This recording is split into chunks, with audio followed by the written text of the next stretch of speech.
The views and opinions of the hosts and guests are their own and do not necessarily reflect the position of the management and staff of Guardian Network. You have to be strong in today's world.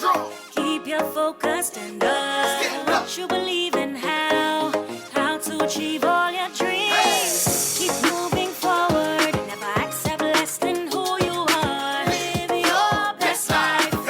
Be strong and free. It's the Hit Back with Nahaja Black.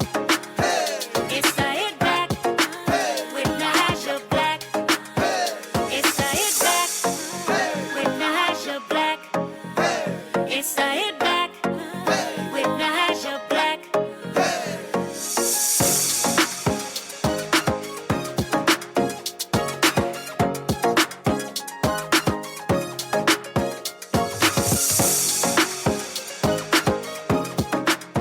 The Hits Pack with Nahaja Black is sponsored by the Cancer Treatment Centers of America, Baja Retreat and Spa, Kalina Financial Advisors Limited, Central Bank, J.S. Johnson, and the Water and Sewage Corporation.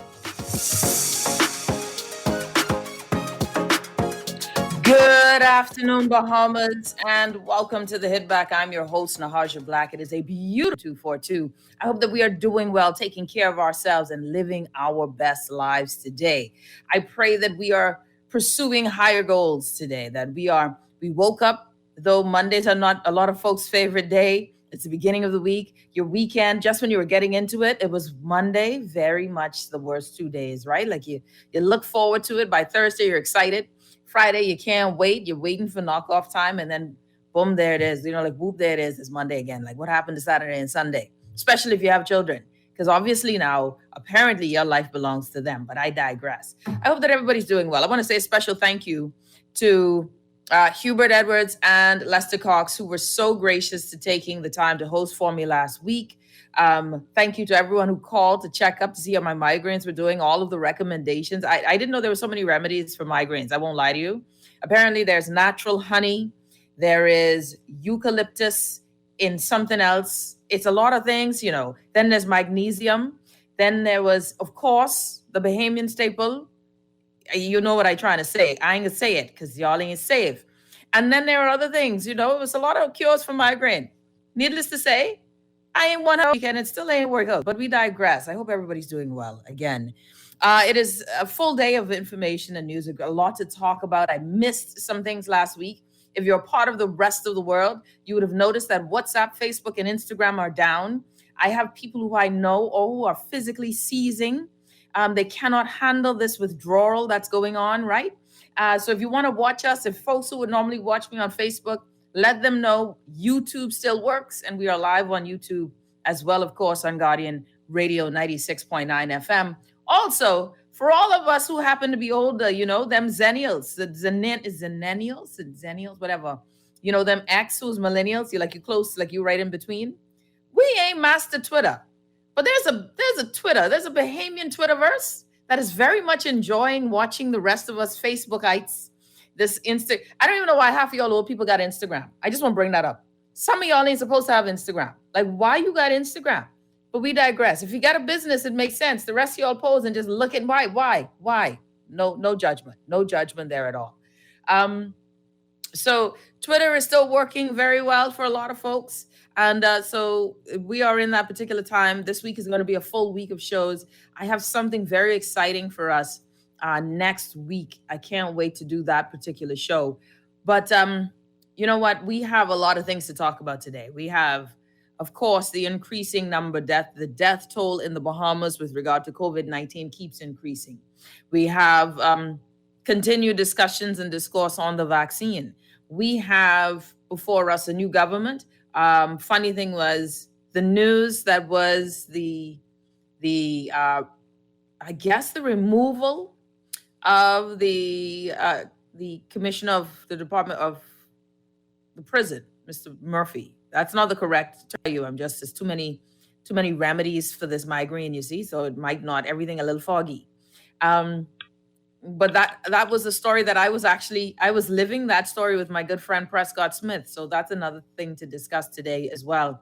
And Then we have the resumption of Parliament and Senate picks. So we got a lot of stuff to talk about today. So I hope you guys are alive and well and doing well. Alive and well, that's a weird thing to say. I hope that you all are doing well. But I want to welcome a young med student, and I'm so excited to have him join us on the show today because he's a young man that has taken the time out to share from his position. Now, I got to figure out, I think he's is he millennial? Is he? Yeah. He's a solid millennial, like the real ones, not us ones who like on the beginning. We're the senior millennials, right? If you with me, if you 39, 40, don't let nobody disrespect you here. We are millennials. We brought it in, just for the record. We brought in this thing, okay? So I want to welcome this young man, though. He's taken it on as one of his mandates, I think, and which is very interesting to talk to us today about from his perspective as a young med student. I think he's a third-year med student, young Mr.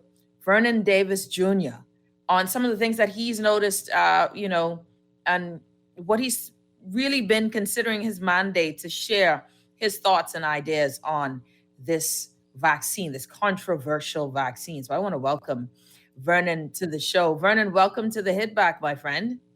Hi and welcome. Thank you. It's a pleasure to be here. I'm a big fan of your show, so I'm definitely happy to have this opportunity. Wow. Way to make a Black girl blush, Vernon. I didn't know young people were fans of the show, so thanks. Well, Vernon, listen, talk to me now. I'm happy that you're here because it sets a new perspective where we want to hear from younger persons in particular. You're in the med field. You are looking to become a physician in this great Commonwealth of the Bahamas if we don't lose you to poaching, right? But tell me what have you seen? What are your thoughts when you look at this COVID pandemic and the position that you as a young person, where do you come from in this angle and discussion? All right. Well, thank you for having me and good afternoon, Bahamas. Like I said, I am not just your typical medical student, but it's my hope to be your future Minister of Health. So for this is a really important topic for me. From my perspective, we stand in a very gray area because we see a lot of the healthcare workers who are constantly combating COVID-19, who are working hard. You see teams at a time go out unable to work. And then we're in the front lines, we're on the next line waiting to be that next group to go out there and fight. So it's a really precarious situation to be there on standby almost. We know firsthand the impacts of COVID-19, not just through what we see, but from what we learn, because we're living through the COVID pandemic. So we're the group that's called the pandemic doctors, who have to know everything about COVID-19 because it shows up in every lecture that you have, every examination. We have to be the experts on this. And it's quite scary to see. We know that there's a lot of hesitancy, but for me and my generation, I think we're a little bit different. I was actually one of the first ones to get vaccinated on the day that we did get vaccinations. When a time where people were saying you may turn into a goat, or let me put a magnet on your arm, or we're not sure what's going to happen to you the next day.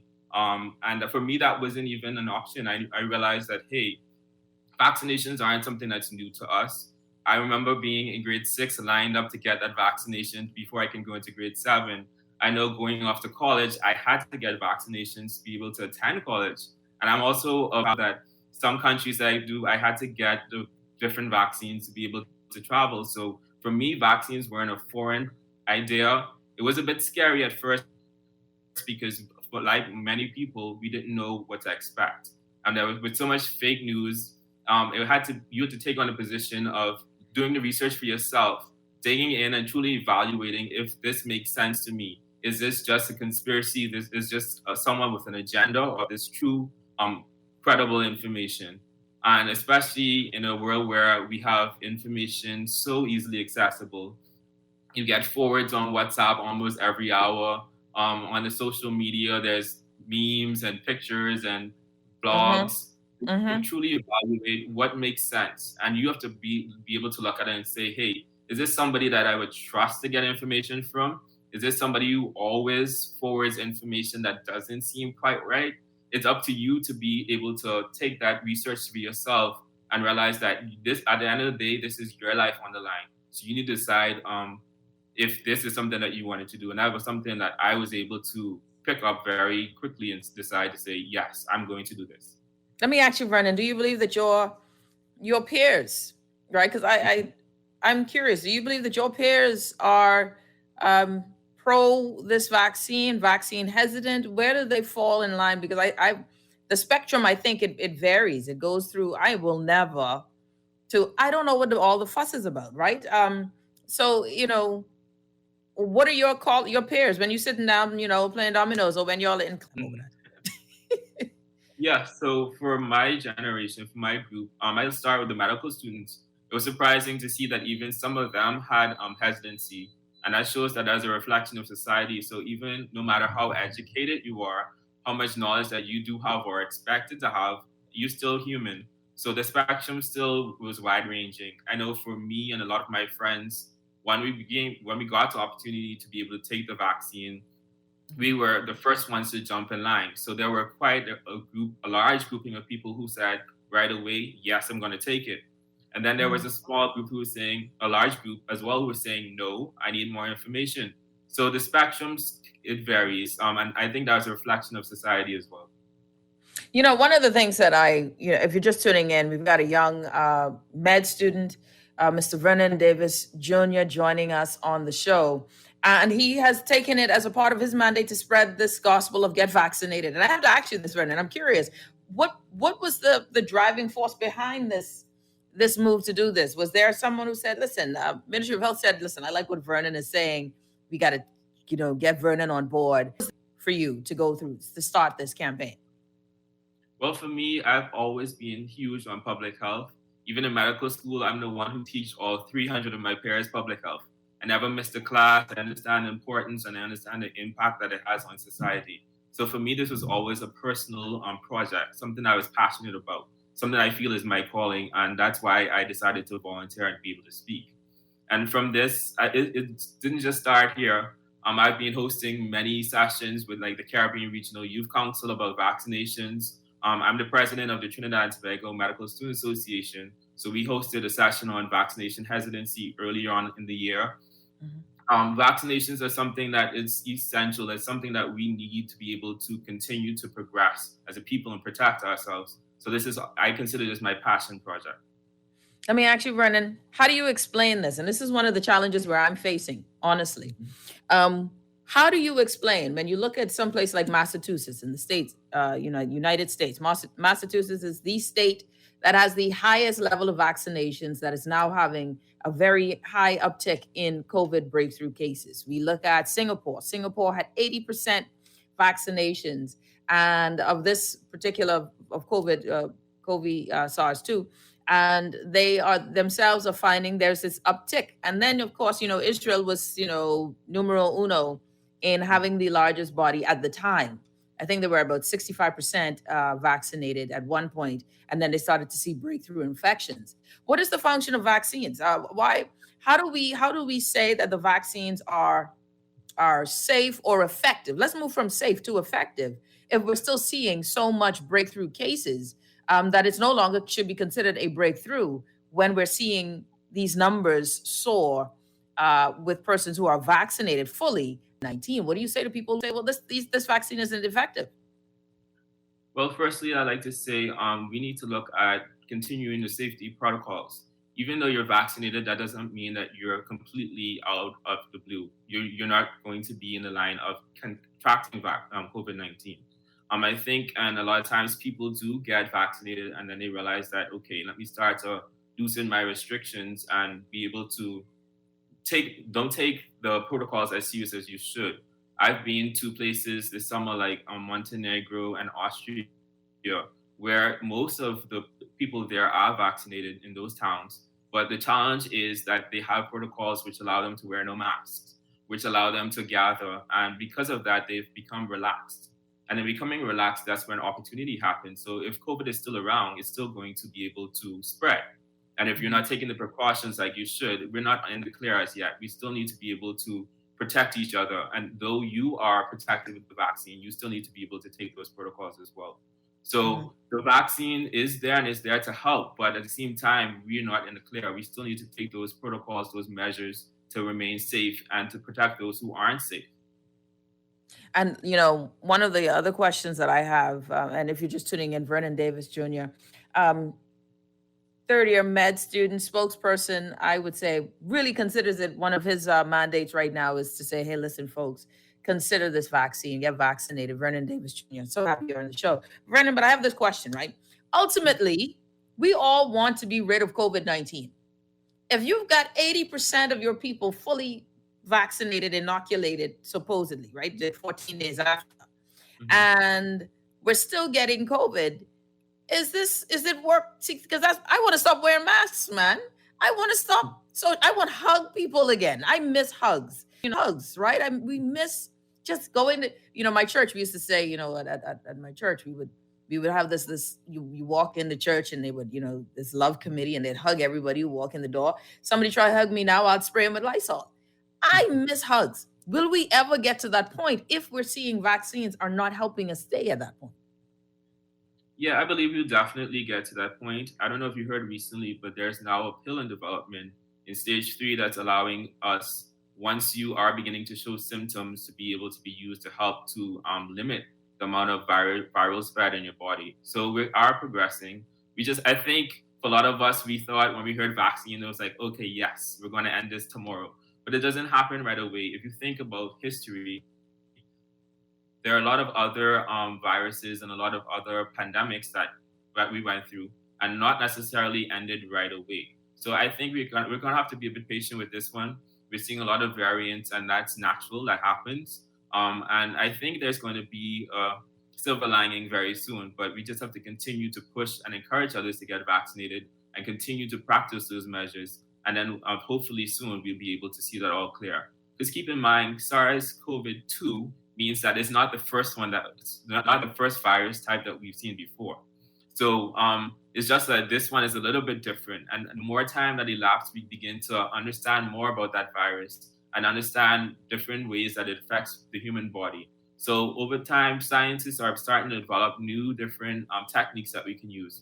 For instance, I did a PCR in Austria, and I required a simple gargle test. My PCR results were back in maybe 3 hours, and it was free. It was everywhere. So that I didn't have to go through that very grueling nasopharyngeal swab where it feels like you're going to talk, like you're going to choke all over. So over time, science is quickly progressing and picking up and meeting the demands of what we need. So I'm optimistic that we'll find more intervention and we'll begin to figure this out a bit more. Vernon Davis Jr. Vernon, I hope that we get to talk again, and the next time too, before the next time being where you are now Dr. Vernon Davis Jr. Hopefully before then. I figure you got a little bit more time to go. But I thank you so much. I appreciate your intention and zeal toward this matter. And how do folks reach you if they have more questions? Where do they go? Well, you can find me on Instagram if it's back up anytime soon at BDJOfficial. But I do also want to say that we also have the Bahamas COVID vaccination raffle that's happening. And basically, you can sign up if you're vaccinated once you get your first dose or your second dose. And there's some pretty cool prizes as well. So encourage people to go ahead and get vaccinated. You have everything from live phones to stays at Atlantis and Comfort Suites. You have power voter features. What happened, Vernon? My name ain't on the listing. Because I've been long time. If I put my life at risk with this vaccine, Vernon, if I save it too, but nonetheless, make sure I hit the number. Well, if you sign up, once you go to vaxbahamas.com, you'll be put into that listing, that grouping to be chosen. And we're going to continue this raffle until we get 70% of Bahamians who are vaccinated, or if the prizes run out. So right now we're keeping our sponsorship coming. There's a lot of people on board, so definitely go ahead and sign up. I think it's a great experience. It's a great encouragement for others as well. So you not only are you protecting yourself, but you're also winning straw bags. You're winning gift certificates to Dalvinas. You have $500 certificate to Fresh Market as well. So definitely we understand that COVID has presented a very strange situation in which people are not financially strapped. And also, too, there are some, we don't hear it as often, but there are a lot of struggles, both socially and financially. So we have these prizes to kind of give you a cheer or the boost, or pick me up to say, hey, We understand that you're also fearful, and we're still in this fight. But we're going to reward you if you protect yourself and protect others, and we want you to encourage others to do it as well. Vernon Davis Jr., thank you so much, my friend. It's been a pleasure having you on the show. My And pleasure. I hope the first time is not the last time. Definitely not. I hope to come back. And I'm, like I said, I'm one of your biggest fans. So I'll definitely be tuning in every week as well. And someone says, please repeat where we can go to sign up. Okay, you just type in vaxbahamas.com, and it's pretty simple. It asks for like your name, your email address, your cell phone number, and your birthday, just to verify your information. And then what we will do is actually on the morning blend every morning at 8:50, we're going to announce the winner. And if you don't hear your name, or if you're not able to tune in, we still reach out to you. So go ahead and sign up. Tell all your friends and family, sign up. Tell them to get vaccinated first. We definitely want more people vaccinated, because that's the best way that we're going to see us get through this fight, is to continue to protect ourselves. And hopefully one day very soon, COVID will be a thing of the past, and we'll be able to give those hugs again, like Nahaja said at church, or be able to share those special moments with our loved ones, or attend jump canoe without having to be in a mask or other precautions. So definitely, I would encourage everyone to get vaccinated. I took my entire family, all of my friends. It was to the point, go with you. I'll hold your hand if I need to. But I understand the importance of this. Too many people are dying. I don't know if you see the newspaper recently, but it's went from a few pages to a booklet. And that is concerning to me. And then we're entering the cold season. That's going to further complicate things as far as the nasopharyngeal protection, with the flu being joined with the virus. We know that we've seen a lot of people who took the vaccine now who show that it's safe. I was able to help with a high-risk clinic here in the Bahamas, and nobody that I've seen here had no severe adverse reactions. So go ahead and protect yourself. Yeah, protect yourself. The vaccines are free. We see that it decreases your chances of getting serious illness or death. And these variants are increasing, and it's getting a bit scarier. So I would say, everyone, if you could, go ahead and get vaccinated. If you're still fearful, go ahead and speak to your physician. Let them clear you to be able to take it. If you have any other health concerns, you can discuss that with them. But go ahead and get vaccinated. We understand for some it's a journey. It takes a while, but definitely go ahead and continue to get vaccinated if you could. Yeah. Brennan, thank you so much. I appreciate you, my friend. Be encouraged. Keep doing the work that you do. And just stay on the line, eh? That's what they do. Just stay working, my boy. Thank you. It's my pleasure. All right, mine as well. All right, everyone. You're listening to The Hit Back. Special thanks to Vernon Davis Jr., who joined us to share his mandate, why he believes, and really why we all should really get vaccinated. We're going to we have a call. Let's see if we take the call. And I ended that segment before I noticed we had a call. Caller, you're on the air. Hello, Nahaja. How you doing? I'm doing well. And you? How you doing? I'm well. And you? I'm fantastic. I mean, I love that idea. But I would have taken it a little bit further. I wish the government, because my son lives in a state where he just got vaccinated, the second shot.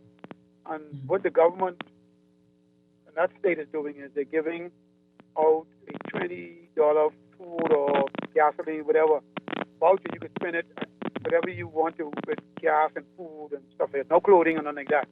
Food and gas, what you need. I think we need to push for that. It's really because we need to get vaccinated. What do you think about that? Yeah, I mean, hey, listen, whatever can serve as an incentive, really for many would be great, right? I do believe, though, that there are many people who just refuse to, regardless of what the science is, they're not feeling it at all. So that in itself lends to a challenge. But as I actually had a friend of mine tell me, I smiled at the thought, their work was offering them a bunch of incentives, right? Well, I asked, how would you feel if you got X, Y, and Z as an incentive? Maybe a vacation, blah, blah, blah, extra time off, a trip, blah, blah, blah. And their thing was that was suspicious, right? So, I mean, what do you do? What do you do? What do you do? I think some people just won't take it. But we know something. I like what Biden did, and then we got a bunch of emails running to get vaccinated. Biden said, okay, in order to come here, You got to get vaccinated. Some people say, no, I don't need to go to the United States of America, So it is what it is. I continue to listen, enjoy, have fun. And guess what? You can hug your family. Nahaja. You don't just need to go hug around strangers. Hug your family. Okay? But I hug all my family, child, because I miss them to pieces. But I love my family so much. I'm a hugger. Thank you so much, my friend. Listen, we'll take a break. When we come back, let's talk about it, though. The truth of the matter is we are dying at an alarming clip. I had an interesting conversation, and I can't wait to do this show. I had a chat with the Dr. Chetty, Shankara Chetty in South Africa. Very interesting conversation. And we will be doing that, this discussion on how to treat COVID-19. There's more than one way. There's been a way. India is using that way. We'll be back after this.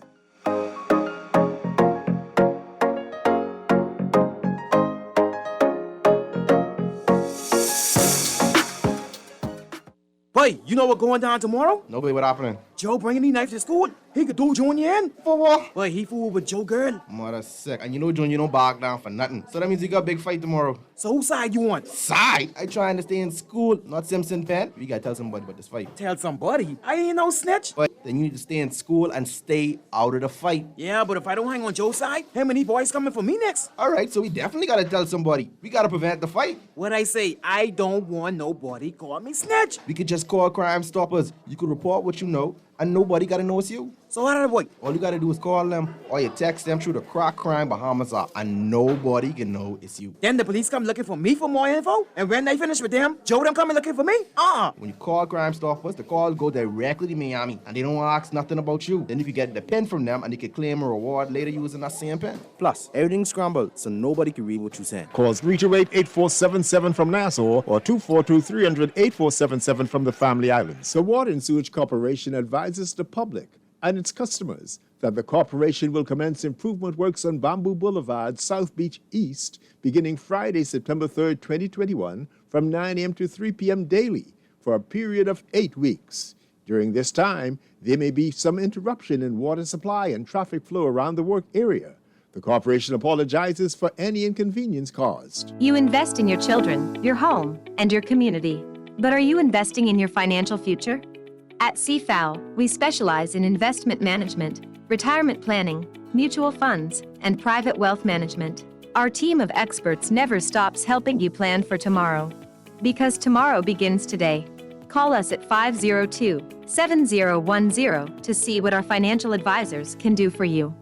CFAO, growing wealth for future generations. It's the Hit Back with Nahaja Black.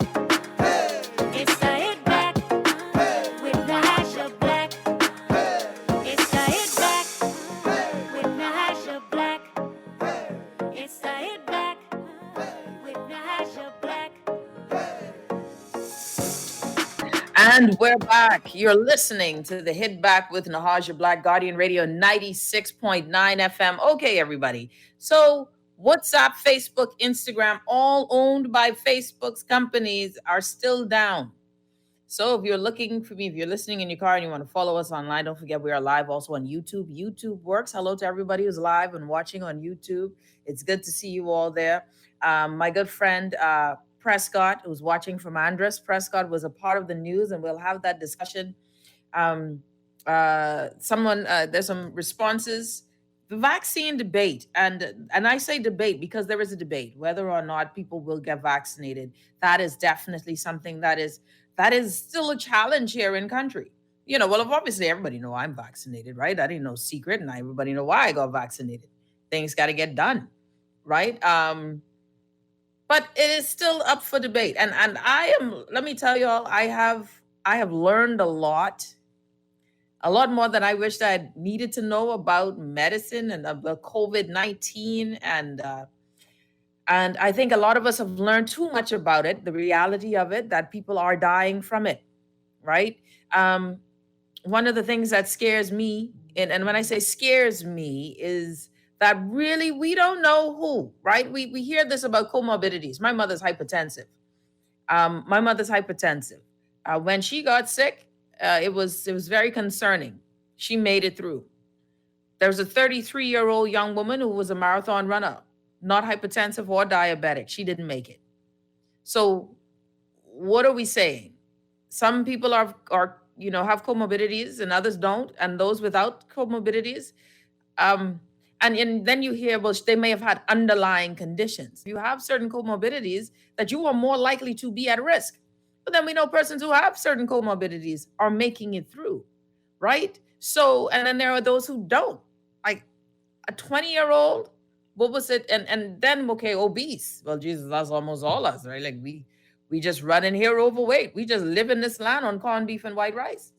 So I mean, hey, and plus, is that considered bread basket item? Is that still, is corned beef?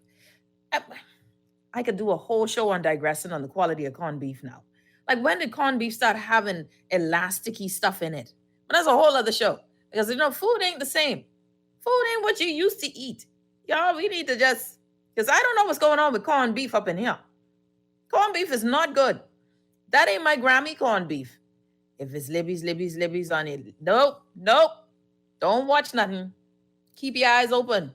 Devin, Libby, all of them need to go wheels. See, I'm on a whole different tangent. I'm supposed to be serious, but I'm vexed with the quality of corned beef. You remember when corned beef was something? You could put your potato in it, your onions in it, but now it's onions, potatoes, beans, cleans, potatoes, minutes. It's onions, potatoes, and elastic. Someone tell me what that rubber band looking thing is inside the corned beef now, but I digress. So, we have the storyline, and this is what's the challenge with COVID-19. COVID-19 is alive. It is something that is changing. It is moving.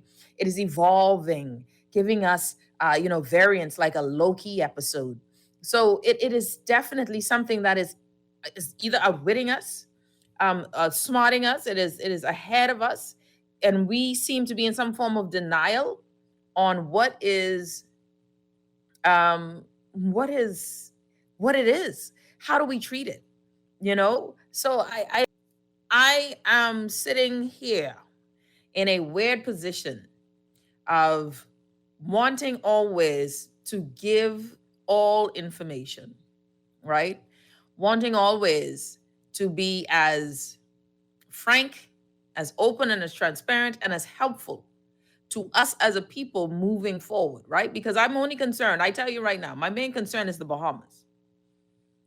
We have a challenge in country. The challenge is that we're sick. We can't open if we can't take care of ourselves. Ladies and gentlemen, and I last night we got, and then the media gets, of course, thank you, BIS, for, always sending us as much information as they can in times like this, right? So the media, we get information, and the information we get, we try our best to, share it, deduce it, and all what's not. Alexander J. Hanna, private citizen who just giving us a better documented, a more data set, a better quality of data so that we can understand the trends of COVID-19. Well, the latest one, this was given to us Saturday, October 2nd. We have on the record now 557 deaths. At present, 27% of us are fully vaccinated, right? But I want y'all to catch that. 557 deaths. 557 deaths. Okay? Why am I harping on that? Because there's only almost 400,000 of us. Okay? Our positivity rate, luckily for us, is going down a bit. It was at one point, it was at 25. We're now at 17% based on this last one, and based on the amount of tests that we've done. But 557 deaths. We stood at 180 deaths in March, and I wanted to make sure. 180 deaths. February 26th was 180 deaths. That lasted until March 1st. From March 1st to September 25th, 343 deaths. 180 from March 16th to March 1st, almost a year. And I say almost a year of COVID. We blew up from March 1st to September 25th, 343 deaths. That was the last recording. When I asked this question, that was September 27th. We have to do something, right? Vaccines are to help us, supposedly, to not get sick, well, not to be hospitalized or die. I was all there until my friend, who is now a widower, lost his fully inoculated wife who was fully vaccinated. That changed things for me because now I'm spreading a gospel that got some inconsistencies. Because now I need to know, and this is the truth. The truth is, I can't keep on saying X, Y, and Z if I have my doubts that it might work for you. It'll work for me, but what if it don't work for you? So now the question is it that persons with comorbidities, such as a type 2 diabetic, will that not work? That is scary, right?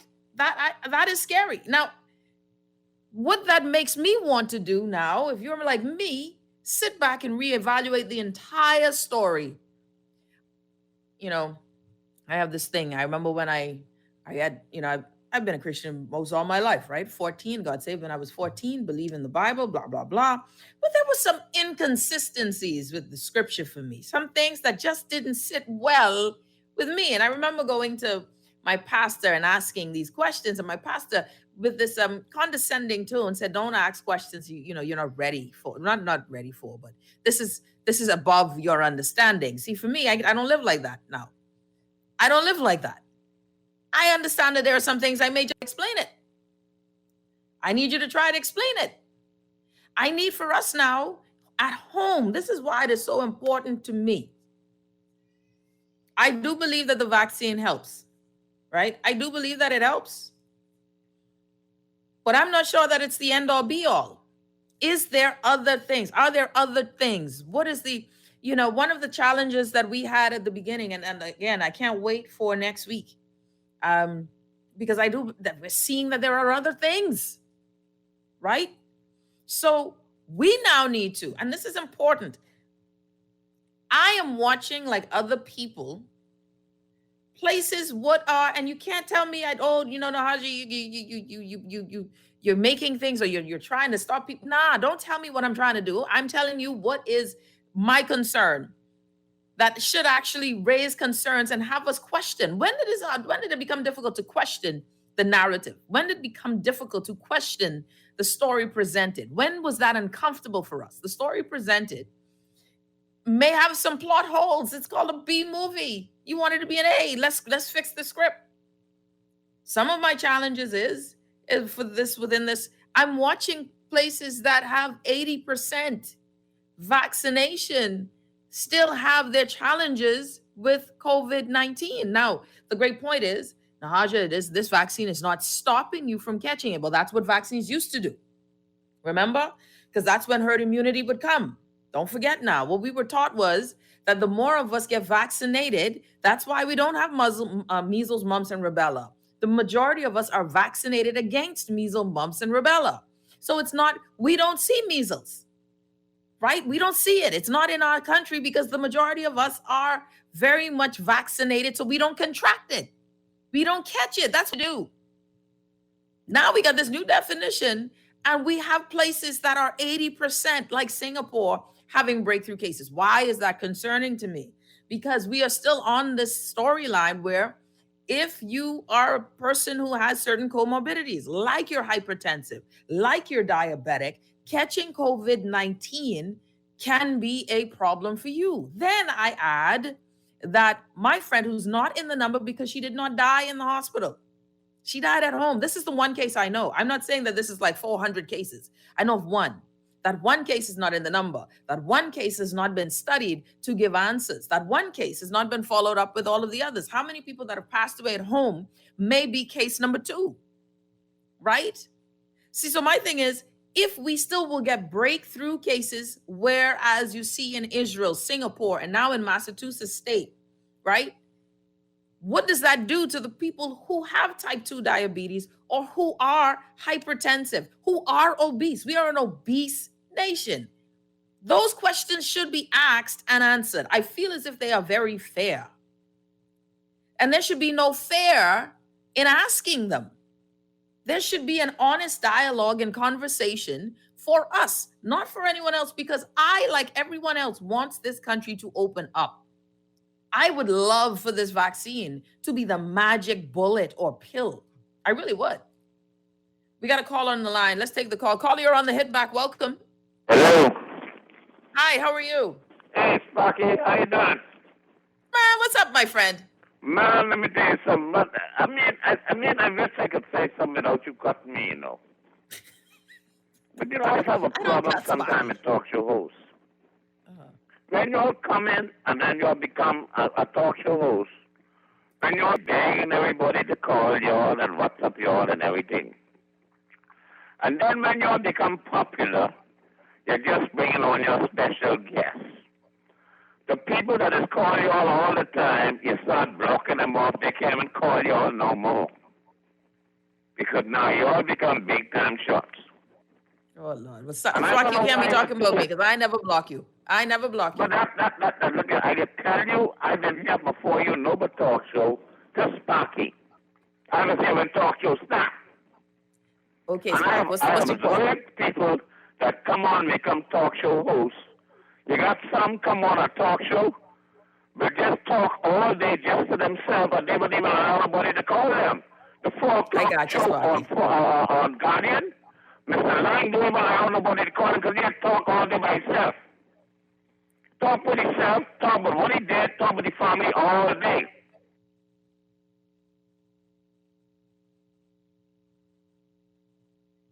Sparky, you there? Well, what happened to Sparky? I didn't cut Sparky. Sparky, you there? We have another caller. Caller, you're on the hit back. Welcome. No?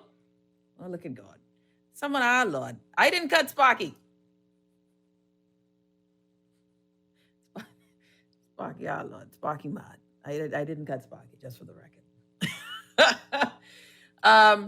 You know, I think, you know, and Sparky just totally threw me off. I figured he had a question there, but he missed it in his need to vent, right? So I think that what we have there is really, ladies and gentlemen, when we look at it, and 557 cases, that's what we know today. That's what we know. And that was on October 2nd. We had one person list, and we got another caller. One person put on the list from who apparently died in October 2020. We got a call on the line. Caller, you're on the hit back. Welcome. Hello, caller, you're on the air. Okay, we lost the caller. Listen, I you know, one of the challenges that we have, and I think with this discussion, again, if you're just tuning in, you're listening to the Hit Back with Nahaja Black, Guardian Radio 96.9 FM. And to make sure, please feel free to give us a call, 323-6232, 325-4316, or 325-4259. You can also text us at 422-4796. We have the caller back on the line. Caller, you're on the Hit Back. Welcome. Hi, Nahaja. How are you? I'm well, and you? I am good. And I just wanted to point out something about the breakthrough cases. If you look at a place called Gibraltar, they have about almost 90% of their persons vaccinated. They have now a spike, an uptick in cases, but hospitalizations, I fall between 1 and 2. Deaths, they haven't had a death in a while. So even though you may have breakthrough cases, we still have to look at the data as nobody's ending up in hospital, or hardly, or even ICU. Even if they're admitted, they're not in the ICU. And that's good news. And I'm totally with you on that. Yeah, sorry, go ahead. No, I just wanted to say that because some people might say, oh, well, it's not helping, it's not working. But you have to look at the data and the numbers. You might have breakthrough cases, but look at the effects of the breakthrough cases. Most of them are not dying. A large percent of them are not dying. A large percent are not ending up in hospital. My only concern is there, right? So, and I'm glad that you brought up Gibraltar. Great example, right?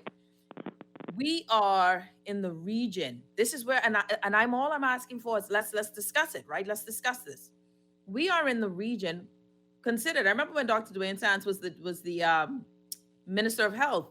He talked about how unhealthy we were. Like we were like top 2 or 3 in unhealthy per capita, right? Like we were like just sick. Apparently we like a sick people. We got a lot of comorbidities, diabetes, hypertension, obesity. How does that compare to other countries like Gibraltar, like Massachusetts, like Singapore, like these other places when we look per capita and our comorbidities? So is there any concern there? And that is where I'm saying, okay, breakthrough cases aren't this concern because we know that there will be breakthrough cases. So now move from breakthrough to breakthrough with comorbidities. What is where would we stand? And that's where I have my concerns, really. I want that sort of discussion. You feel me, caller? You feel me on that?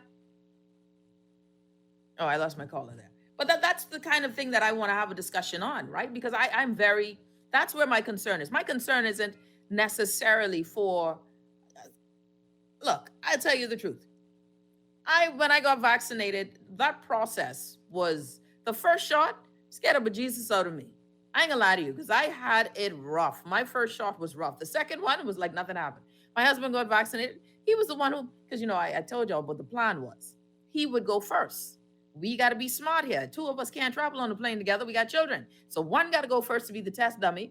Brother flew through that COVID, that first shot, made me think nothing was going on. He flew through it, breezed right through it. I was laid up for 3-4 days trying to do a show. I actually had to take a day off from doing the show. I felt so terrible from the first shot. I was so nervous. I didn't want to go through it with the second one. It was a process for me. But you can't tell me now, there's a bit of that arrogance too that goes with being vaccinated. You really feel good. You can't get this. You can't do this. You feel you feel with a sense of protection. But is that necessarily the case? We know that's not. Hence why we still have to wear masks. Hence why we still got to separate. And folks, if we get to 80% vaccinated and we still got to wear masks, that means there's no herd immunity. That's what I've got questions on that too, right? That there's no herd immunity. I think we need to have some really, really strong discussion. I want to know if we get to 75%, what does that mean? Do we change up now? Can we stop wearing masks? Are we safe now? Because that should be herd immunity. But then I'm looking at Gibraltar. Then I'm looking at Israel. I'm looking at Singapore. I'm looking at Boston, Massachusetts. And I think it's fair to look at these and say, okay, I do believe though, honestly, I do believe that the vaccine will help us more than hurt us. I do believe that. But are there other treatments? Are there other options? Because I tell you now, there are some people who are going to wait and pray to God to not get sick with COVID-19. And if they do, I got my man, listen, y'all don't even understand. When my good friend Prescott got sick, got COVID, I was in prayer. People catching COVID now, this is scary stuff. And I'm vaccinated. And I'm still living in that state of concern. And I think that this is where we now need to have our own level of research, where our health ministers give us our own level of, and that we should be following data. We should be going out. How many people have died in their homes from COVID-19? Yeah. Someone says, I worked in a high school and have never been sick through any of this. And that's a blessing. But a lot of us won't be that fortunate. Right? And it doesn't matter how safe you are. We were safe in our house, we thought. Right? Right now, positivity rate is at 17%. To open up, we're supposed to be at, and Alexander's so right on it, to open up, we're supposed to be at 5. That's the WHO standard. I think the Administrator Walker said that she's concerned with the reduction of restrictions. I think that there needs to be far more conversation on this topic and more than just one narrative. We need to be asking these sort of questions. I think they're fair questions to be asked, and there should not be any fear in having them asked and answered. That's all I'm saying. We'll be back after this. You're listening to the Hit Back with Nahaja Black, Guardian Radio 96.9 FM. We will be back right after this.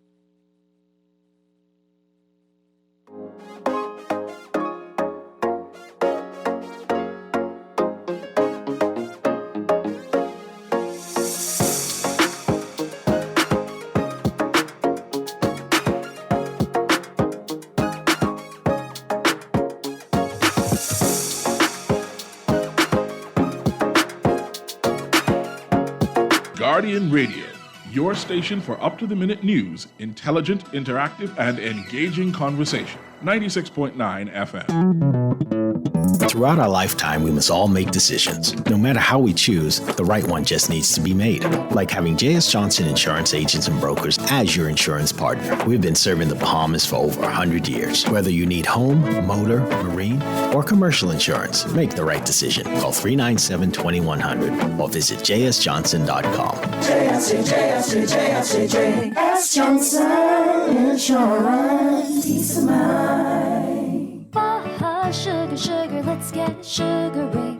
Softer, smoother, and amazing skin. Oh, Baja sugar, sugar, we're the sugar ladies. Giving you skin soft as a baby's. Goodbye hair, we'll take good care of you. Come visit us at Baja Retreat Spa on East Bay Street. Contact us at 323-6711 or visit us online at www.baharetreat.com. My family didn't know if I was going to live at Cancer Treatment Centers of America. Within days, I got an appointment. They presented me with treatment options, and we set up a robotic prostatectomy.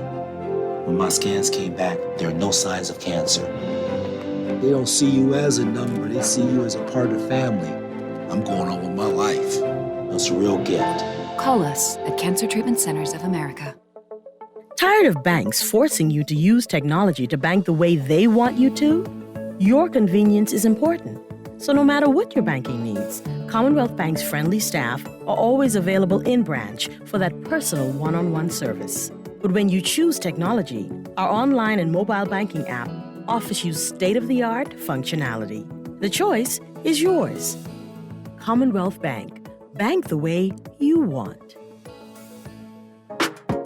It's the Hit Back with Nahaja Black. It's the Hit Back with Nahaja Black. It's the Hit Back with Nahaja Black. It's the Hit Back with Nahaja Black.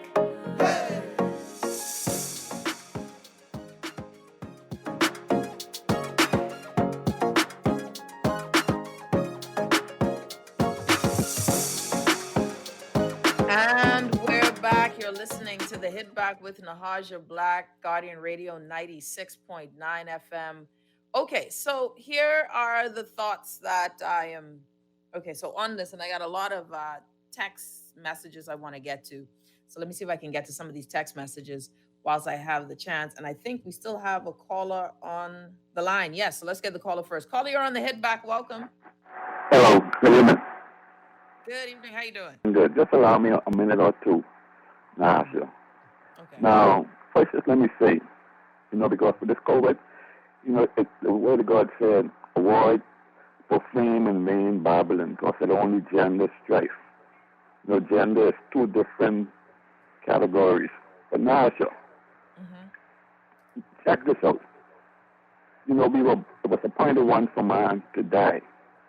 Now, who want to take the vaccine? Take it. Who don't want to take it? Take it.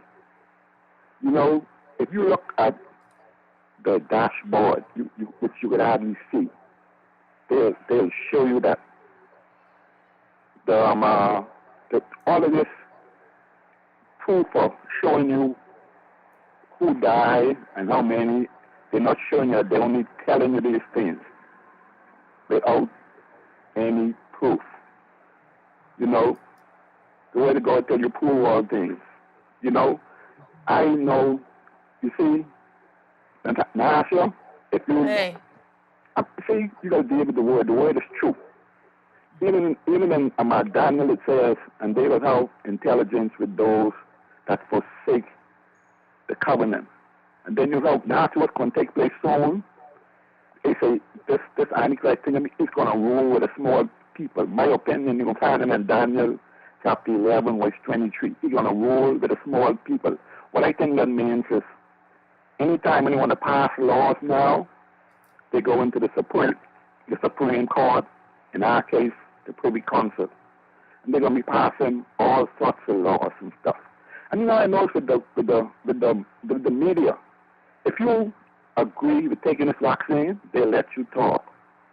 If you don't agree, they cut you off. I appreciate you.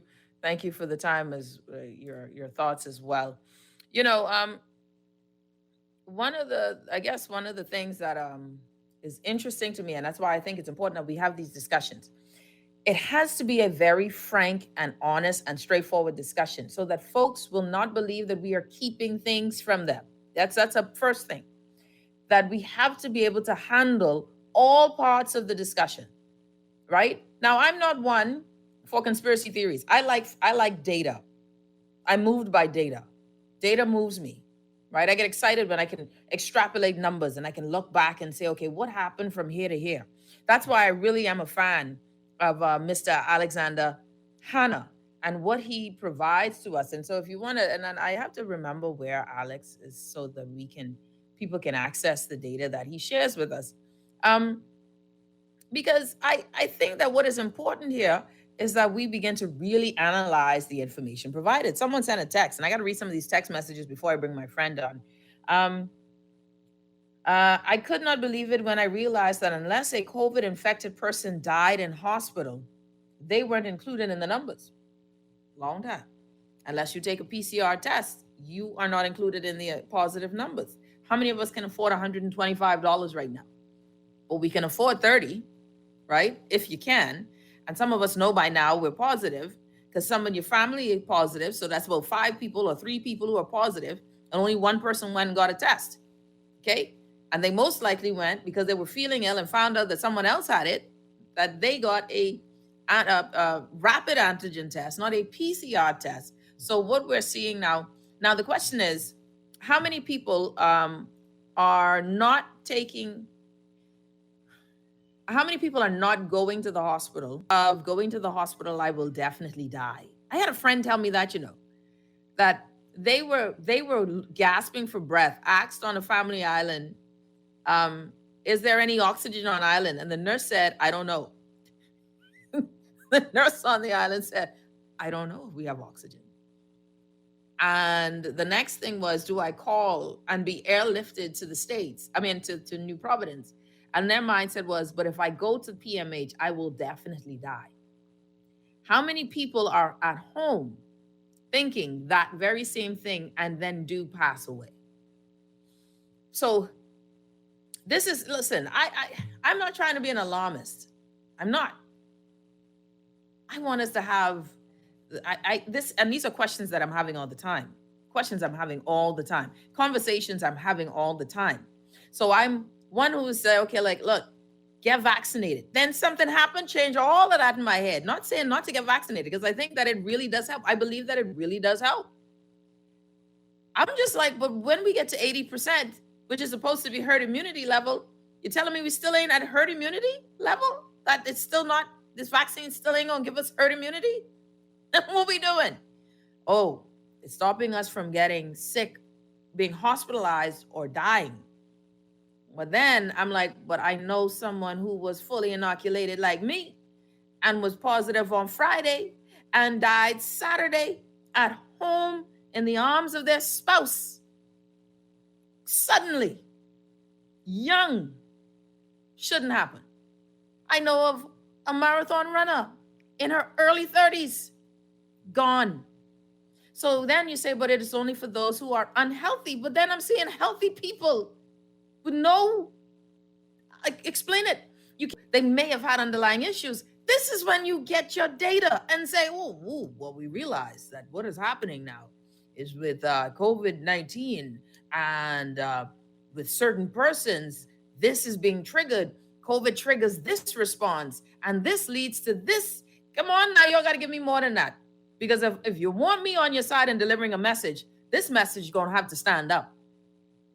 Too many people are dying, 557, and we're saying that all of them were unvaccinated. I could roll with that narrative. How many at home, though? Because I know you ain't got my friend in the number. I know you know about my friend, because Dr. Dwayne Sands told you about my friend. I know you know about my friend. But my friend's still ain't in the number, and you're only trying to put her in the number. See, stuff like that makes me very concerned about what we're trying to do here. And that is where my challenge comes in. I'm good. I didn't die. I took the vaccine. I'm still alive. Yeah? I could hear some conspiracy theorists for now. I could hear some conspiracy theorists. You're alive for now, Nahaja. But 2 years, how do we even get to 2 years? You'll die taking a vaccine in 2 years. Like, who came up with that number? I'm just curious. Like, who wrote that down? Are we still having dreams on this? Because I'm just checking. I had to, but we digress. I want to bring my good friend, C.A. Nuri, on the show. C.A., darling, welcome to the Hit Back. How are you?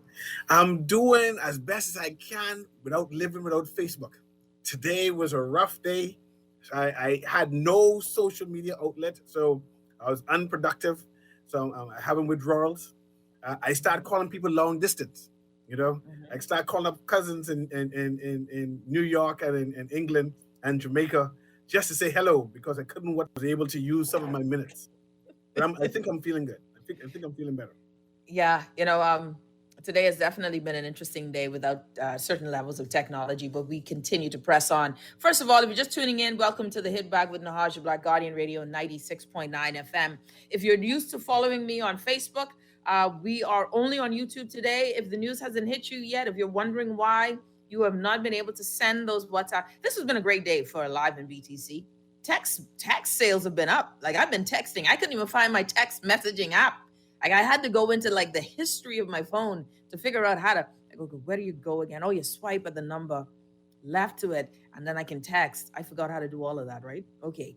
But great day, because you had to actually use your minutes to call people. You couldn't use your WhatsApp phone, and you had to text people real text messages.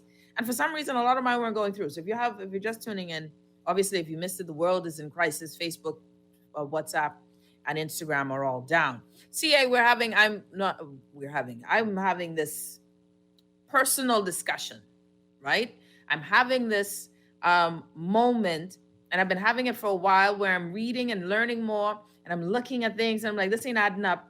What we're trying to sell, it ain't adding up with what is the challenge, or what we're trying to have people buy. Some things ain't lining up. When it comes to the discussion of the vaccine as the savior, we celebrated 100,000 people being vaccinated. We celebrate that, and that's a celebration. It is a celebration. We also mock that we have 557 deaths from COVID-19. So that it should be. And this is where, this is where my challenge was. 557 people, humans, souls, behemoths, are in that number. People I know are in that number. Okay. And you mentioned that, and just recently, I want to send some condolences and best wishes to one of my dear friends in Grand Bahama. She and her significant other were campaigners. Political season just gone, and we have fun going back and forth during the campaign. And I remember telling her, be careful campaigning, because she's a diehard. And of course, she was vaccinated, fully vaccinated, and her significant other had one vaccine. And unfortunately, her significant other joined the numbers this weekend. And my prayers are with her, because she's having a hard time. Both she and her significant other caught COVID during the campaign as she went about. And I just want to let her know that I'm thinking about her. And to remind people that COVID is real. Real people are dying out there. Every day. You need to take the vaccine, take it seriously. I know there are still concerns, but it's clear that the vaccine is helping. when you compare who is being hospitalized, we're seeing that more than 95% of the person hospitalized do not have the vaccine, did not take the vaccine. Have not been vaccinated at and all. then we know that 4% of that had one vaccine, right? I mean, and now they're using that 1% of saying that those persons who had both vaccines and calling that anomaly or whatever it is. But with 95% of persons not having a vaccine who are hospitalized and needing oxygen and needing emergency care, it is. I'm still concerned about it. I want people to take this seriously. And like you were advocating earlier, we need more conversation. I am concerned, especially hearing over the weekend that there's something called R1, right? I was just getting used to Delta. I still ain't used to Delta. I'm still not used to Delta. Like we on Mu. Listen, I don't. Did I know? But Mu. Listen. When you start doing a whole different language, I ain't there yet. We are still trying to fight. Man, Cecil. This thing making me stutter. I am just. We have to have a more. This is where education comes in. This is where really being transparent comes in. Because I'm telling you, we need more information, not just the numbers of who lived and who died, which is scary in and of itself. But now, what is the level of research that we are doing, right? Like, there's so many questions, and that I want us to have answers to. We need to have answers. And I know you mentioned that you appreciate the data of Alexander Hanna, and of course, the whole nation, and even the records that our government are keeping. We appreciate have a decal that we can use, but we need more information. We need to know who all had comorbidities, what type of comorbidities, so we can start piecing and picturing the big picture of what is happening to our people. I know you mentioned that we are a sick nation with all these comorbidities, right?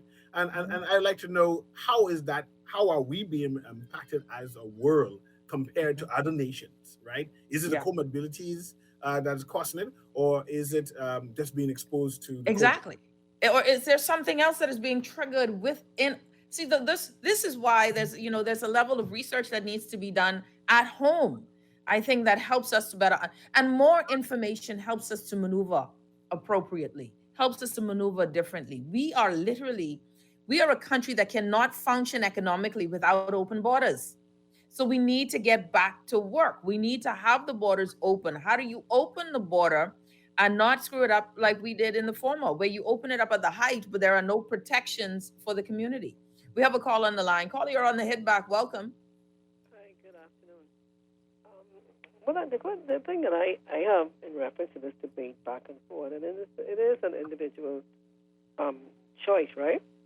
But when you look at what we have in relation to information, we don't have the actual stats or data or whatever, but you see, we move around. We have family members, and we the hospital numbers, and in reference, I have to take when Dr. Forbes says what she says, as far as persons who were dying or whatever, or admitted to the hospital with COVID, or persons who are, the majority are unvaccinated. Okay? My question, and I want to put it out there, I hear all sorts of reasons why persons are adamant that they will not take this vaccine because of whatever reason.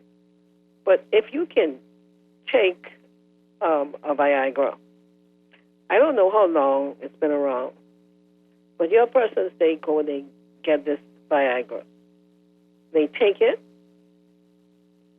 no problem, right? No questions asked, because they want some sort of effect. You have persons take birth control, women take the birth control pills, or whatever these different medications you take. You have a headache, you take them, or whatever.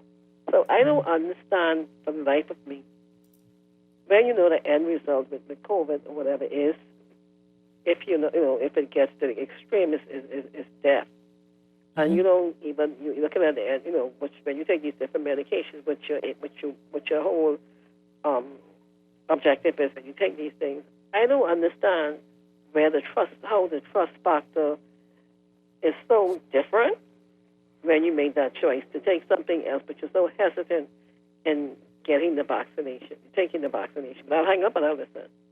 Yeah, I think it's a great point. I don't know either. Okay, so you know what I say a lot, Cecil? I say, okay, talk to your doctor, talk to your healthcare provider, right? That will help us. If you talk to your healthcare provider, go and talk to your doctor. Then I realized I'm learning a lot of people don't have a healthcare. They don't go to a doctor. They don't have that. They go to the clinic. They don't have a doctor who knows them, right? So it is. I realized that there is no trusted physician that speaks to them, and even then, you find that a lot of our physicians still are going through. Like if you talk to your doctor privately, they'll be like, "Well, listen, man, I ain't too sure." You know, I remember one time at the beginning of this, there was one physician who used, and it was on the news. And this was at the height when the United States was anti-HCQ. Hydrochloroquine is the devil because Trump said it was the devil. You remember that? It was a full-on dummy thing. But this physician is saying it's cheap and it worked. So are we going to tell physicians what doesn't work because we don't like the political narrative? And that is where this whole thing with COVID is screwed up. Really, it's screwed up. We now are to a place where we don't trust doctors when we have no reason to not trust them. But a lot of people are just going, well, listen, I want to use your critical thinking on this. But are we at some point going to be a country that does its own medical review? It's very much a screwed up situation that requires, I think, very much intentional planning, data set mining to really get folks to see, okay, well, more than just who's dying, these are all the persons who died in hospital. We heard of case X. We are going to investigate case X. Because if case X exists, which is someone who was vaccinated and they died, we need to know what caused it, right? Because we want to ourselves say that we understand how this is. If you have a population who are diabetic, and we find out that the diabetic population can be fully vaccinated months in and pass away from COVID-19 if they contract it, and suddenly, Cecil, it isn't even just that we had time to get to the hospital. It moved from A to Z in 24 hours. That's not supposed to happen. Okay, we have a call on the line. Caller, you're on the Hit Back. Welcome. Hi, Nahaja. Hi, how you doing? I'm great. Thanks for calling. Sorry for the wait. Okay, what I want to know is, second shot, you're not fully vaccinated until 14 days later. So correct. My question is, what deaths are classified if you die before 14 days? What are you classified as? Unvaccinated? Ooh, that's what a good I really one. want to know. That's a good one. What are you? Thank you. What are you classified at? And on top of that, if you die, let's be real. If you die 8 days, 10 days, 20 days, 40 days after being vaccinated, are we looking to see if there's any allergic reaction? What do we look at? Do we say, okay, well, I can't be related to the vaccine? These are questions that have to be asked and answered, man. At some point, Cecil, if we're going to be mature about the conversation and demand that every Bahamian not be crazy and not live on, what is that? What do you call it? Conspiracy theories. Then we have to be adults and answer the questions that the people are asking. How can you say we're going to have herd immunity if all of us get vaccinated at 80%, but we're still getting break? That is not herd immunity. We don't get measles because the majority of us are vaccinated against it. That is herd immunity. Is there such a thing as herd immunity with COVID-19 if you can have 80% vaccinated people and we still get it? That is not a vaccination. That is not what we're talking. So then what is it? And then how do we plan for it? Because if we can still get it, how does that affect a country that has been deemed very unhealthy? These are fair questions, I believe, CA. And definitely fair. As I listen to you, I'm thinking, out of the total 500 plus, how many of them suffer from hypertension? You know, to say the narrative that if you suffer from hypertension, more than likely this will happen to you. How many of them had diabetes? You know, and so I could have a better narrative of what is happening to us in the Bahamas, and that's what I'm calling for. And mind you, the data has improved. The data has been expanding. I'm just demanding and asking now to expand that data, and the powers that be appreciate this is where we are as a people, where we appreciate more data, and we want to include this onto the decal so we can know what's happening. Yeah, great text coming in. We do not know for the most part what other person's medical history is, but we do know that the vaccinated are less likely to die. Not 100%, but the majority are not dying. Very true. From what we've seen, I haven't, you haven't, I haven't had a breakthrough. And actually, there was an article that was written, some research that was done that shows that people who are vaccinated we don't spread it as much as was told or said before, right? So as much as was thought before. So the vaccinated don't get the breakthrough cases as prevalent. So say, for example, if there were 1,000 of us who had COVID-19, probably about 20% of us who have it would have been vaccinated, whereas the majority would have been unvaccinated, right? And so if you could hear my child in the background, just know that ain't my fault. Someone said, it's been said over and over, go to your doctor first. A lot of people do not have annual physical exams unless they're ill and they don't know their medical history. Someone says, the conversation needs to be had on natural immunity. There are many recovered persons who have more antibodies than the vaxxed. Is that true? I don't know if that's true. Also, we see a sharp increase in deaths since the jab has been rolled out. Also, the definition for fully vaccinated keeps changing. No wonder people don't trust it. What is the death count of persons that got the shot, not who were vaccinated? Now you are asking the right questions. Look at that. Finally, we need to get to 80% vaccination as a country. But in other countries, there are still breakthrough cases and deaths. In this country, there are people dying that are fully vaccinated, but there's nothing being said about it. I'm happy that you brought it up. Someone says Gibraltar. A caller called, mentioned Gibraltar. And they said Gibraltar on the Mediterranean, their diet is different. Trust me, Bahamian diets, if we have this large breakthrough continuation, and what we've seen, Cecil, and I mentioned it earlier, thank you to Alexander Hanna, who has provided us with this data set. March 1st was the last time we were at 180. So from March 2020 to March 1st, 2021, we had 180 deaths. From March 1st to September 27th, we had 343 deaths. That's a huge uptick in the amount of the morbidity of COVID-19. That's very concerning. And we started vaccinations around that time as well. We started vaccinations middle of March. Now we're seeing, mind you, a reduction in the numbers. So, but we're only at 23%. So we can't attribute this to the vaccine necessarily, but maybe we can. I don't know, but we're only at 23% vaccinated. We know we don't get to herd immunity, supposedly, until we get to somewhere like 65, 70%. That differs even with the vaccine that we take. So AstraZeneca, we know the efficacy changes with AstraZeneca versus the efficacy with Pfizer. So these are, the variables keep changing. So how can the narrative stay the same? That's my thing.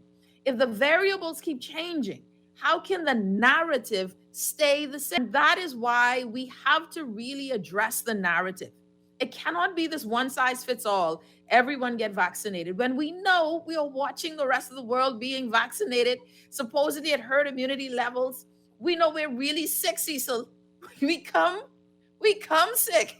We come out here eating corned beef and eating tuna, a lot of grits with butter. We don't have the sort of money to buy salmon. So we ain't gonna get skinny overnight. Y'all better give me another option. I've been trying to lose weight for years. Is canned salmon the same as the regular salmon? I want nothing with canned. Give me fresh, Atlantic. So I have a problem then. Because I grew up with a lot of salmon, you know. But it came with a can. But there you go. My thing is the variables keep changing, right? And I agree. Kay said something you should always also check with your physician. You have to check with your physician. And as we continue this dialogue, there still needs to be the conversation of where do we go from here? Is this the new normal? And I know you hinted towards that. If we get up to 60, up to 80% person who are vaccinated, do we still wear a mask, right? Do we still need a social distance, right? I guess so. I see that the number of Bahamians have returned to junk canoe practice, which is cool because I like junk canoe, right? We are now trending towards normal, right? And I would like to know, is normal or the previous normal safe? Or do we need to say that normal no longer exists and we need to move forward to say that this is the new normal moving forward, where it'll be social distances moving forward? How we play sports and interact with each other moving forward will be different. How we communicate moving forward will be different. And I don't think we're having that conversation as yet, right? Yeah. I still believe we need to have a conversation on the impact of how this homeschool is impacting kids and their social interaction. And all of that needs to be a part of the conversation moving forward. And I think that we are, as we trying to arrest COVID, we are forgetting certain issues facing, and that's unfortunate. And all should be tackled at the same time. Someone says, my cousin was not vaccinated. He fell sick and went and caught a COVID. He fell sick and went and took a COVID test. It tested positive. He had breathing problems. He went to the hospital Friday morning. Saturday, died in the hospital. And that's a common story. That's a common story. And I would love to know, like, this is the sort of, sadly enough, there should be data being collected from that as well. How long before he felt symptoms to when he passed away? What was his age? What was is there any underlying issues and comorbidities like we would like to know? When did he start to feel sick? How long did it take before he presented to the hospital? These are storylines that help us to understand this virus a bit better, right? So many questions. We have a call on the line. Caller, you're on the hit back. Welcome. Nahaja, I'm not a chronic caller, but I had to call back. You go right ahead, my friend. You're talking about COVID, and a lot of Bahamians are not taking this thing serious. I'm ashamed to say this, scared to say this, but we're not taking this serious. The food stores are not serious. We are not taking it serious. Do you know that you could be a health, like that WhatsApp you or send you an email or whatever you, saying that their cousin, you could walk out your house, bathroom at work, touch the canned food stuff, pull your mask down, dig in your nose, you get COVID. We're not taking this thing serious. And you're going to be wearing masks for a very long time. I'm doing research on this thing. Excuse me, people, you're going to be wearing a mask, vaccinated. You're going to be wearing a mask for a very long time. That's the bottom line. Get used to it. This thing is eradicated off the face of the earth. You're going to be wearing masks because you got people like Americans who believe that they are defying the government. Like some of us, you want to have parties. Yes, you want to go back to normal, but we cannot. Do I want back to the brick phone or the no cell phone? Let's look at what happened today with the internet, not really the internet, Facebook and WhatsApp. It felt like Instagram. it. I'm frustrated because I can't do no business. Mm-hmm. We got to take this thing serious, man. And we got to educate our people. That is the fear of it. We got to educate our people. We're not doing that. I think that's the big problem. We're not educating the human. We're not educating the human people about it. Thank you, man. I appreciate it. Yeah. I appreciate the call. Phone lines are open, 323-6232, 325-4316, 325-4259, or text us at 422-4796. We'll take a quick break. When we come back, let's talk a bit more. Your thoughts on it. Oh, wait, we got a caller. Let me get this caller before we go. Caller, you're on the line. Welcome. Yes, good evening, Miss Block. Good evening. How you doing, buddy? Yeah, I'm all right. Good evening, CNU. But listen, Nahaja, to the last caller, right? Tell him I wish him good luck on that. And I would wish we would really get a scientific journalist to really explain it to people, because I'm being, laughed at and scoffed at for bringing the truth to the airways, right? And so let him know mankind was trying to get rid of viruses, right? The influenza strain, like for the past 130 or 40 years, all right? So I don't know how they can do that, right? So, the term viral immune escape is an ideology. It's not a theory. It's actually discovered, it's maybe around 2000, late 90s. So a lot of doctors don't really know about it. But viruses have escape mechanisms that they use to evade the immune system. So a lot of people believe we have antibodies. The antibodies don't kill the virus. They mark the virus, they neutralize them and mark them for destruction by the adaptive immune response and other phagocytes. But what I wanted to say is you raised so many points, right, Nahaja, about the lack of data and research. And so one of the things you keep bringing up is herd immunity. And so we cannot get the herd immunity if the scientists, the ones who are mainstream media, are fooling us that we cannot achieve cross immunity. Do you know what cross immunity is, Ms. Black? No. All right, the cross immunity has been proven without vaccinations in the influenza study, all right, where people showed immunity to influenza strains A, B, and C because they all look alike on the phenotype. So the virus is reassorted, and they have escape mechanisms. They go thicker cell walls, they replicate faster, they change shape, they go into dormancy and whatever we call latent infections. And then, the thing is, as verified by Dr. Pinto when I had a conversation with him the other day, there's an innovation called immunotherapy where they use natural killer cells. There's a lady in Florida studying this. There's an antiviral approach, right? And there's a monoclonal antibody approach that I was talking about for over a year, which could have saved people's lives, but I'm a dummy. It's ivermectin, hydroxychloroquine, and fluvoxamine, and there's other panaceas. But the fact that India is doing this, and you have a disparity in information, and you can see the narratives are being controlled. Hence, Gibraltar, Iceland, Israel, Singapore. This points to viral immune escape because it pacifies the non-specific antibodies. You see, the monocytes dwarf into macrophages and dendritic cells, They differentiate. The immune system is so complicated, Nahaja, and the fact that I'm not hearing this from the mainstream media, I ask you guys to bring on someone much more knowledgeable than me to teach the people, so the people would be able to understand what this virus scenario is all about, because we're just living in ignorance, and this is the reason why the CD. All right, something you mentioned. There's an article from the Black Media Authority written by Stacey M. Brown. It's an internal memorandum within the CDC where the CDC reveals vaccinated individuals spread the Delta variant just as much as unvaccinated. This is a memorandum online. So everything on YouTube is a lie. Everything you read is a lie. Only certain people have sense and don't question that and just shut up on the plantation and let disinformation and misinformation and subterfuge be the order of the day. So what we don't realize is the reason for propaganda.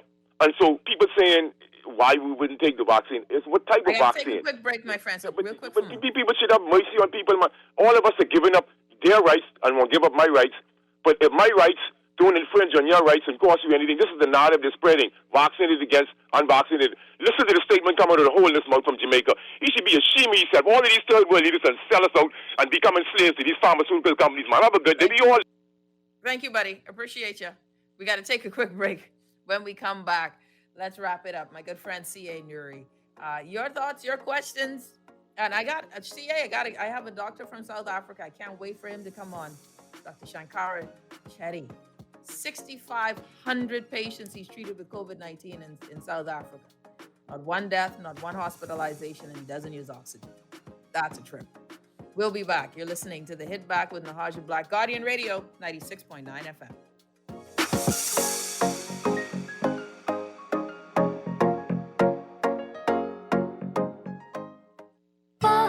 Sugar, sugar, let's get sugary.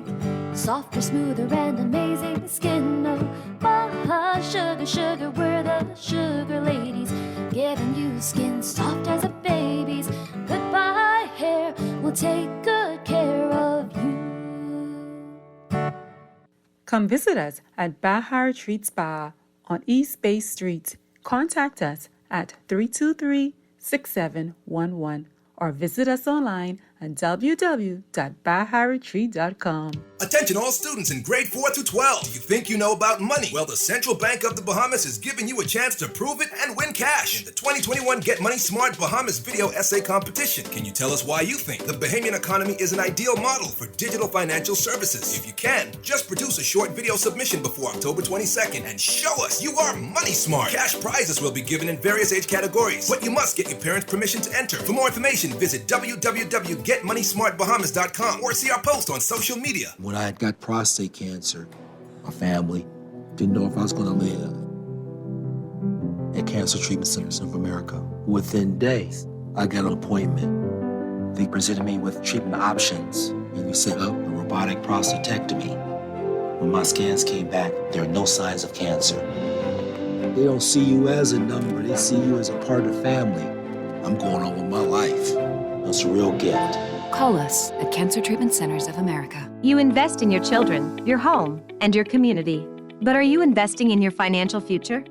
At CFAL, we specialize in investment management, retirement planning, mutual funds, and private wealth management. Our team of experts never stops helping you plan for tomorrow. Because tomorrow begins today. Call us at 502-7010 to see what our financial advisors can do for you. CFAL, growing wealth for future generations. Have you heard about the COVID vaccine raffle? If you are vaccinated against COVID-19, you can enter to win amazing prizes like food store gift certificates, hotel stays, beach excursions, and so much more. Even if you are previously vaccinated, you can still enter to win. The COVID vaccine is free, safe, and protects you from severe COVID-19 infections. Don't delay. Get vaccinated today and enter to win. Visit www.baxbahamas.com to register. October is Breast Cancer Awareness Month. Other than skin cancer, breast cancer is the most common cancer in women. Breast cancer is also the second leading cause of cancer death in women after lung cancer. Can you help? Yes, you can. You can encourage women to take steps to help lower their risk of developing breast cancer and help find it early when it might be easier to treat. You can also help connect women facing breast cancer to patient programs and services they might need throughout their treatment. We encourage you to share these messages during Breast Cancer Awareness Month and throughout the year. 2021 has been a powerful reminder that we are all in this together, and our choices and actions have the power to protect the most vulnerable among us in a big way. By working together, we can inspire hope and become a force for good and help create greater awareness during Breast Cancer Awareness Month. To participate in our upcoming supplement, contact Guardian Media's advertising department or your account executive today.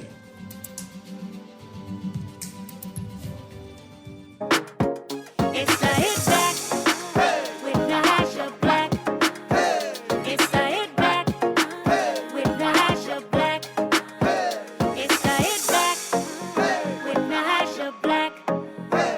It's the Hit Back We're with back. You're Nahaja Black. listening to the Hit Back with Nahaja Black, Guardian Radio 96.9 FM. My good friend C.A. Nuri joining me. We're talking about COVID-19. The numbers have gotten, we're now at 557 deaths. 557 is a big number. And it's a huge number. It is a huge number considering how small we are. That means that you and I know someone who's died of COVID-19. That means that you know someone who has died who was close enough to you to shed a tear. We know that there are some folks who lose family members in groups. And for me, this is where my heart breaks because there's too many of these sad stories. There's too many. And I tell you all, I could have been in that number with family members. I could have lost loved ones. And just going through that process of can't be there and having to hope and pray that they get the help they need. This is not the time for us to put our guard down, and I'm hopeful and I'm praying. I was in prayer the whole time when we were having these campaigns and this election period that we wouldn't see the fallout from it. I will tell you, Cecil, that what I was told is that though the numbers are going down in hospital, that the cases are coming in severe.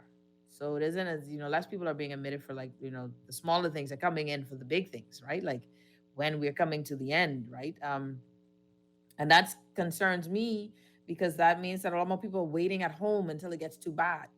How many people wait at home until it is the end? And Nahaja, I see you mentioned that, and we must question, why do people wait at home until it becomes more severe? And I assume because COVID appears to be the flu, right? And with the flu, you can treat that at home. You don't run to the hospital because you have the sniffles or because you have a soft among the coughs, right? It must be more acute. And then you say, okay, something is wrong. I'm not feeling well. I lost sense of taste of some sort. But there are a number of persons who feel off, but say, man, I could take a pill for this, and unfortunately, it goes from a 0 to 70 very quickly. Perhaps within this narrative of feeling sick and flu season, we need to start giving some suggestions on what should you be doing if you feel fluish. What should you be taking that will And flu season coming, eh? Yeah, that will mitigate the if you have COVID. Because remember, this is the narrative of you do not know you have COVID, you feel kind of sicky, right? You don't take it serious, and all of a sudden you are really sick, and then you try to rush to the hospital, then it becomes too late. Yeah. But if at the beginning, when you start getting a soft cough, or you start sweating, or you just don't feel well, what should we be doing at home? And you're not prepared to go to the hospital, and perhaps that should be added to the conversation also.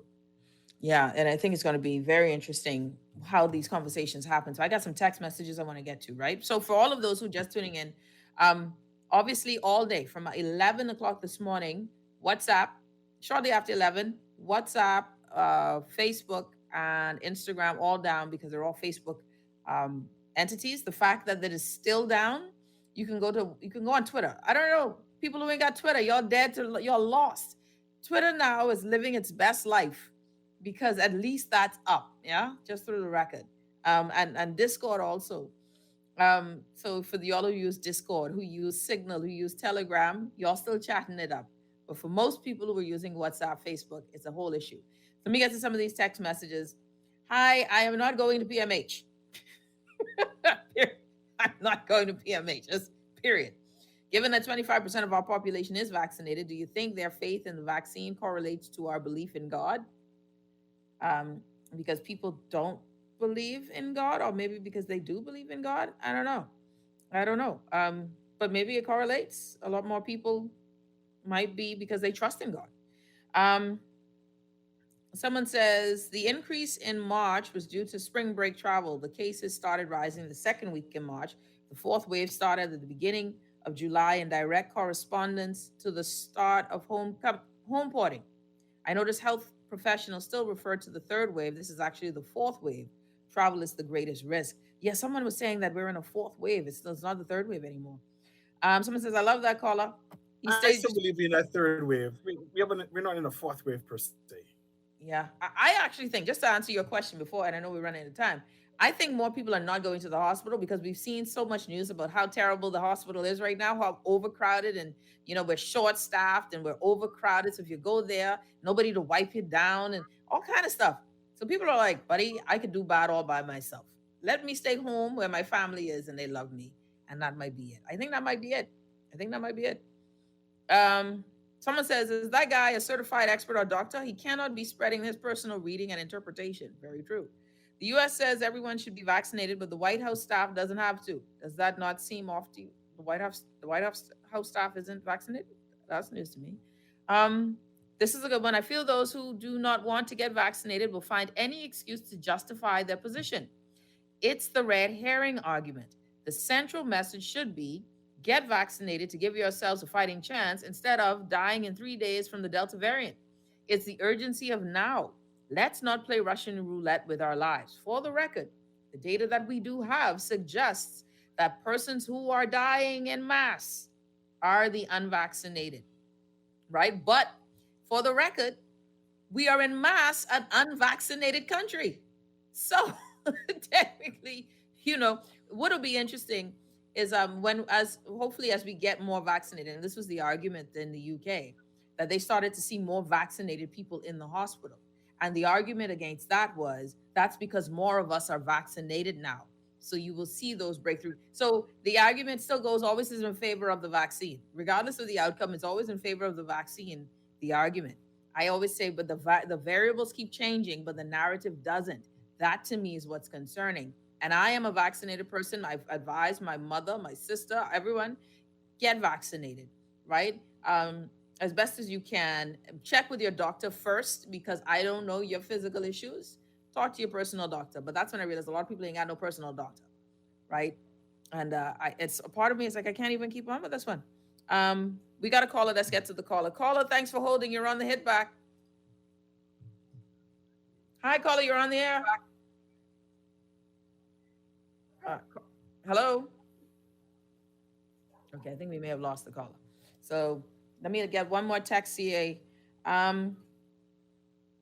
All right. Good afternoon, Mrs. Black. It seems the vaccines were made for the original coronavirus, which is the Alpha variant. They were not made for the Delta variant. As a result, they are not as effective against the Delta variant, hence the breakthrough cases. Very good point. Something that has been made point of before.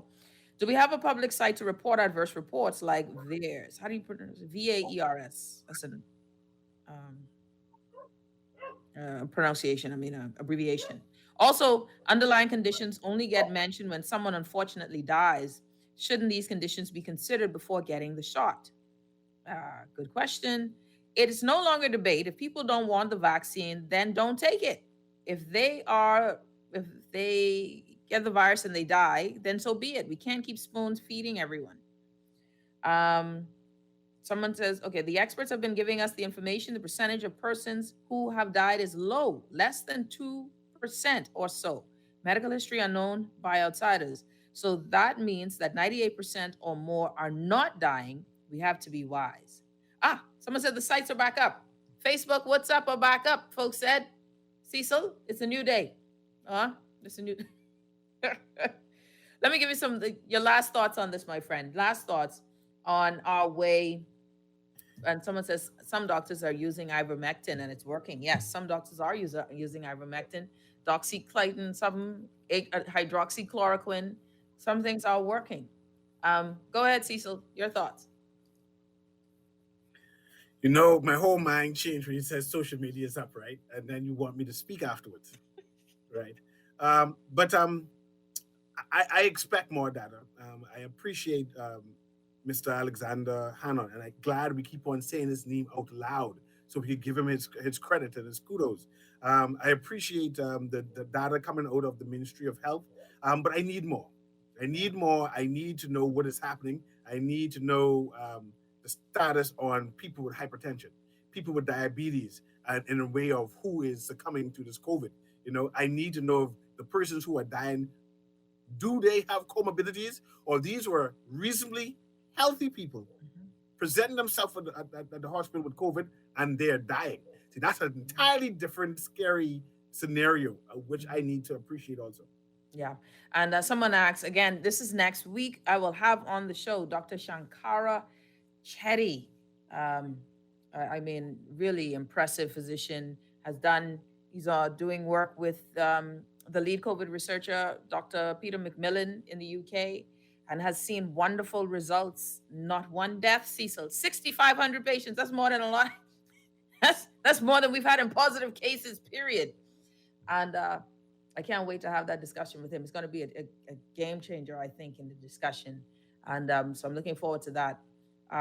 But I think we need to now be having some different level conversations on this. And to shout out to the fact that Facebook, WhatsApp, and Instagram is back up, and my friend Cecil can have a real life now. Everyone, thank you so much for your time and for joining us on the show today. If you have a family member that is in the number, my sincerest condolences to you, because your grief is real, and no election, no anything has changed that process for you. And so we send out our love and our prayers to you and yours. Cecil, thank you so much for today, buddy. I appreciate the time. You're listening to The Hit Back with Nahaja, Black Guardian Radio, 96.9 FM. Everyone be blessed, stay safe, social distance, wear your mask, get vaccinated if you wish to do so. It's safer than you think. All right, we'll see you later. You're out.